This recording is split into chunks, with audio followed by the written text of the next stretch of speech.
Hello and welcome to Dan Explains. I'm Dan.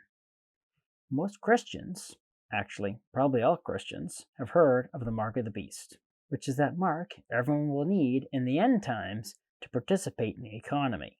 Recent events with mandates and proof of compliance of these mandates has renewed speculation about the mark of the beast and whether these mandates are the mark of the beast or if governments are testing the water for the mark of the beast with the mandates. Well, what is the mark of the beast?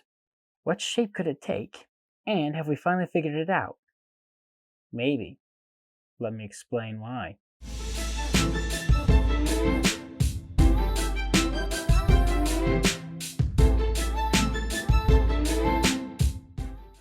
Every generation, all the way back to the 12 apostles themselves, have thought that their generation was in the end times. You can see this in the Epistle of St. Paul, even before St. John wrote the book of Revelation.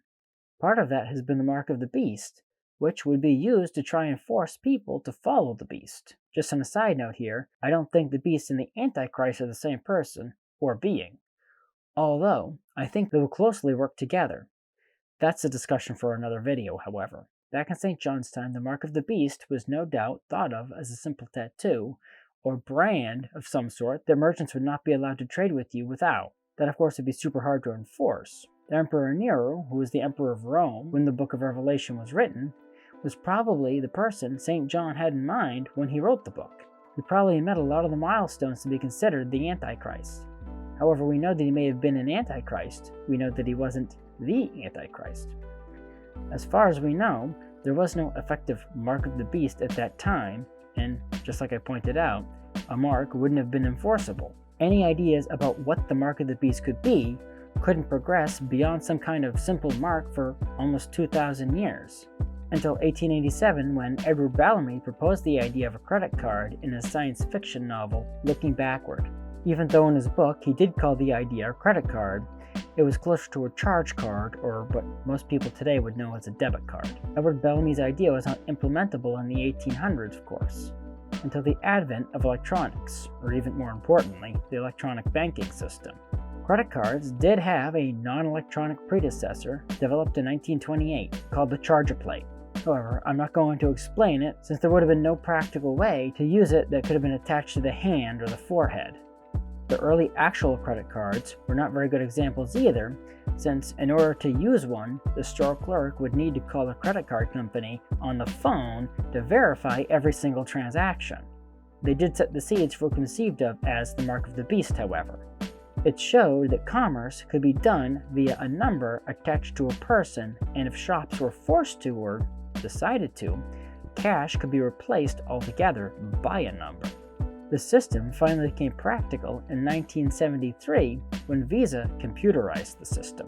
Now, obviously, people wouldn't want their credit card number printed on their head or their hand. That would be like giving someone the keys to your bank account. One of the ideas hanging around at that time was that a credit card number could be stored as a barcode so that it couldn't easily be read. However, any locksmith can tell you why a barcode that represents a number tattooed to your hand or your head would be a bad idea. Anyone could easily duplicate your barcode and extract its number by taking a photo of your face or your hand. There was also, of course, the alternative of using an implanted magnetic strip, which would have been more practical, but could still be easily stolen by someone if the victim simply fell asleep on a subway train. It's much easier to keep your credit card hidden and secure. Also, of course, is that people have been highly suspicious of any new technology that could be used as the mark of the beast.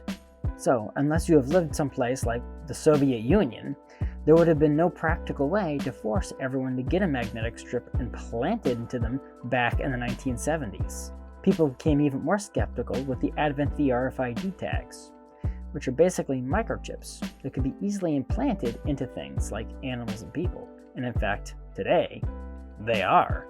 Surely the government was going to just start jamming those into us and force us as soon as they could, right?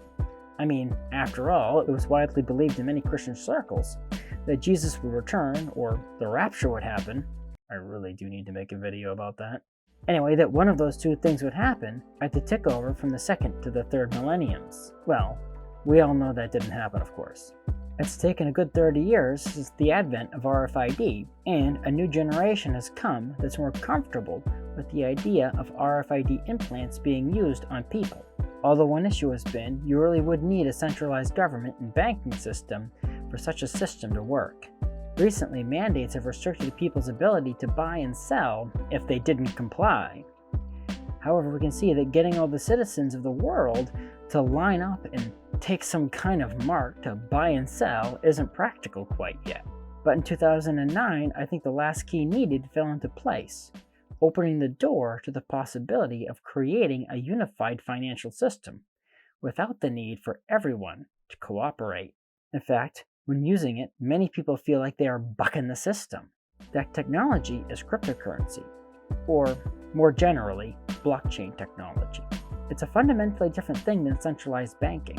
In fact, many financial institutions have already started mirroring real-world transactions with blockchain ones. One of the key things about the blockchain technology is just that: keys, specifically cryptographic keys. I'm not going to go into great detail here since this isn't a crypto channel, but every wallet has a private key that's used to generate public keys that can be used to sign transactions.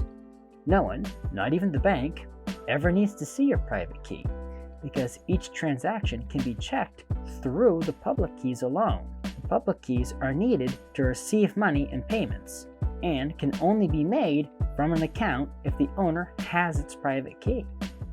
Basically, what it does is create a system where, as long as you protect your private key, your money cannot be stolen.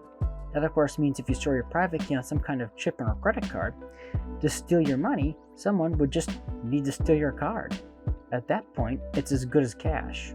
The only thing you can do to stop them at that point is to quickly transfer the money to a different account before they do. There are no chargebacks in crypto. Of course, cell phones are quickly replacing credit cards and add a little extra protection from this since they have to break into your phone at the very least to steal your money if your private key is stored on it. However, what would happen if you put that private key on an RFID chip that was linked to your phone? That way the transaction could only go through if the RFID chip was near your phone to generate a new public key based off the private key on the chip. At that point, the only way to keep the key totally secure so someone couldn't just swipe it to hack it later is to implant the chip into you. You can probably see where I'm going with this.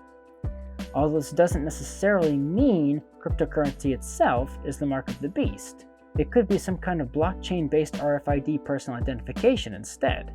And if you're wondering why that would be any better than any kind of biometric private key, encoded by something like your fingerprint or iris, is that biometrics could be duplicated similar to a barcode, allowing someone to effectively steal your identity by stealing your fingerprint.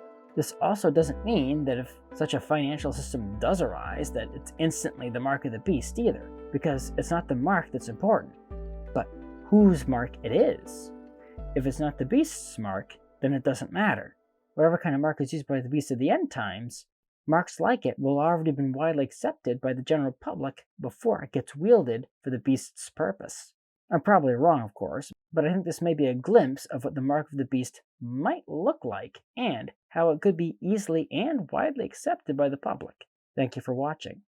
If you like this video, please press the like button. Subscribe to my channel and ding the bell to get notified when I post new videos. Also, please support me on Patreon, link in the description. The more people support me, the more time I can dedicate to making videos like this one. So, until next time, have a great week.